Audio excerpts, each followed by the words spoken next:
Bienvenue sur cette revue d'actualité et de réflexion. Alors cette semaine, nous allons voir deux faits extraordinaires à propos de la Vierge Marie.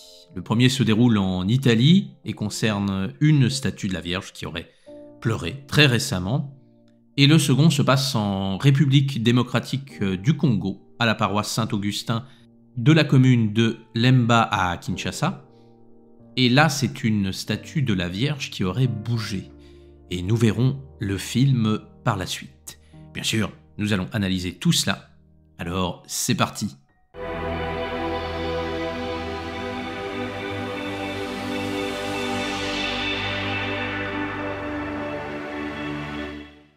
Pour commencer, nous allons nous rendre dans le sud de l'Italie, dans la région des Pouilles, dans l'église de Massafra, qui se trouve dans une commune de 30 000 habitants. Alors, que s'est-il passé ?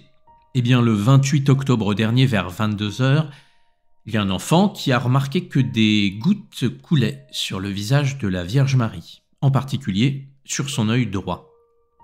Alors, il y a une foule de passants curieux qui a immédiatement afflué, et il s'est murmuré qu'il s'agissait d'un signe divin et d'un miracle. Le curé de la paroisse Don Michel Bianco a été immédiatement averti, il a été interviewé par la télévision Rai, et il a expliqué qu'il n'y avait pas assez d'humidité cette nuit-là pour attribuer les gouttes aux conditions météorologiques. Nous l'avons observé avec incrédulité, a-t-il déclaré. Don Michel Bianco a annoncé que le diocèse avait ouvert une enquête, mais il a appelé au calme. Il a remis au chancelier du diocèse le mouchoir en papier dans lequel les larmes ont été recueillies, et l'évêque de Castellaneta a également annoncé que le phénomène faisait l'objet d'une enquête approfondie. Et il a appelé à la prudence, et ça on peut le comprendre.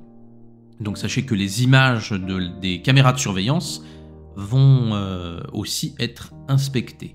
Alors que penser de cette actualité ? Eh bien, si vous suivez ma chaîne principale, vous avez déjà pu constater que j'ai réalisé plusieurs vidéos sur des lacrymations similaires, donc ce n'est pas un phénomène unique, la Vierge a déjà pleuré.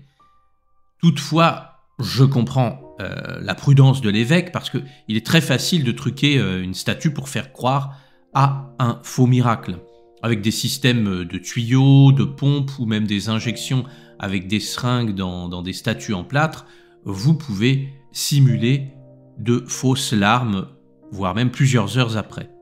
C'est donc pour ça qu'une enquête est nécessaire, car même s'il existe des faux avérés, il se trouve que des cas n'ont jamais pu être expliqués. Il y a certaines statues qui ont été passées au rayon X et qui n'ont montré aucun mécanisme et qui continuaient de pleurer alors qu'elles avaient été enfermées dans des cages scellées par les enquêteurs.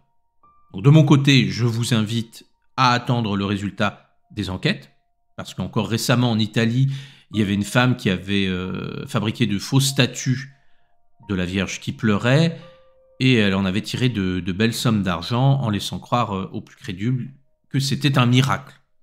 Donc je vous invite, comme toujours, à rester dans l'équilibre, ayez l'esprit ouvert, mais ne tombez pas dans les pièges des escrocs, parce que malheureusement, il y en a. Quand j'en saurai plus, je vous tiendrai au courant des résultats de l'enquête. En tous les cas, si on analyse la situation mondiale, eh bien, il serait tout à fait compréhensible de voir à nouveau Marie pleurer. Pour la seconde information, je remercie et je salue Jean, qui m'a témoigné de cette nouvelle. Alors, il vit en République démocratique du Congo, et je vous partage ce qu'il m'a livré. Il me dit notamment que la quasi-totalité des paroisses de la ville de Kinshasa ont organisé des neuvaines en l'honneur de la très sainte Vierge Marie très récemment.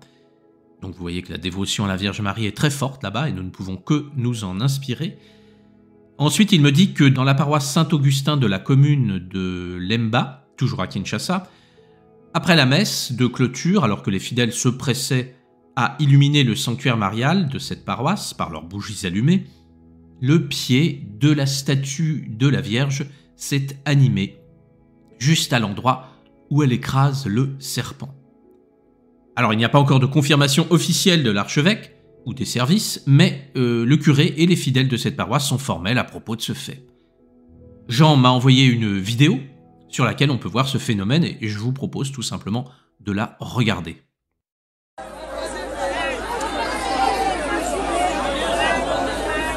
Regarde. T'as vu? Regarde. Ça bouge. Oh, ça bouge. Tiens, regarde filmer. Tu vois comme ça bouge. Regarde, c'est ça. Regarde. Alors, que penser de cette vidéo? Eh bien, comme pour la précédente nouvelle, il est difficile de conclure sans enquête.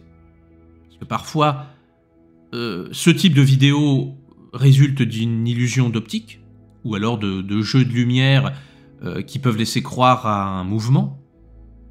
Mais il faut aussi savoir que dans le passé, il y a eu ce type de phénomène qui s'est déjà produit, et notamment par exemple avec des statues du Christ. J'en ferai peut-être une vidéo par la suite. Mais je suis donc tenté de vous dire que, comme avec la news précédente, attendons les résultats de l'enquête afin d'avoir le maximum d'infos pour conclure. Mais quoi qu'il en soit, ce serait un beau symbole que de voir le pied de la Vierge Marie écraser le serpent, surtout en cette période très troublée. N'hésitez pas à donner votre avis en commentaire et bien entendu, je vous invite comme toujours à argumenter. Si c'est juste pour écrire un commentaire en disant « c'est faux », ça apporte pas grand-chose. Alors merci d'avoir suivi cette revue d'actualité. Et si vous voulez aider la vidéo à se faire connaître, eh bien partagez-la et surtout mettez un pouce vers le haut parce qu'ainsi YouTube la considère comme plus importante. Merci et je vous souhaite à tous le meilleur.